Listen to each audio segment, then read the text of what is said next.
નમસ્કાર દર્શક મિત્રો, પ્રાદેશિક ન્યૂઝમાં આપની સાથે હું પાર્થ વેલાણી। ભારતીય જનતા પાર્ટીએ વિવિધ જિલ્લાના પ્રમુખની યાદી જાહેર કરી છે। ત્યારે મોરબી જિલ્લા ભાજપના પ્રમુખ તરીકે જયંતિભાઈ રાજકોટિયાની નિમણૂક કરવામાં આવી છે। તો પાર્ટીના તમામ આગેવાનો હોય, હોદ્દેદારો હોય, ધારાસભ્યો આ તમામે જયંતિભાઈને ખૂબ ખૂબ શુભેચ્છાઓ પાઠવી હતી। અને હવે આવનારા સમયમાં જોવાનું છે કે જયંતિભાઈ સંગઠનમાં કેવી કામગીરી કરવાના છે। ને આ અગાઉ રણછોડભાઈ દલવાડી જે હળવદના છે કે તેઓ મોરબી જિલ્લા ભાજપ તરીકેની જવાબદારી સંભાળતા હતા અને હવે એની ટર્મ પૂરી થઈ, હવે નવા પ્રમુખ આવ્યા તો હવે ભાજપનો અંદરનો જૂથવાદ છે તે ઓછો થશે કે વધશે આવનારો સમય આપણને જોવાનું છે। અને ખાસ તો જે શિષ્ટબદ્ધ પાર્ટી કહેવાય છે, પણ શિષ્ટબદ્ધ પાર્ટીમાં જ એના જે નેતાઓ અંદર બહુ જૂથવાદ ઉભો કરતા હોય છે, એ સ્વાભાવિક છે અને બધા લોકોને પણ ખબર છે।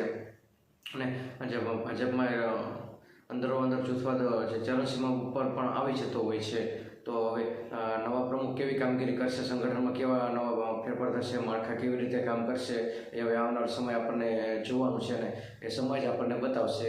અને કેવી કામગીરી કરશે એ પણ આપણે જોવાનું છે અને સંઘ સાથે જોડાયેલા છે। તો નવા પ્રમુખની કામગીરી હવે આવનારા દિવસોમાં સામે આવશે। નમસ્કાર।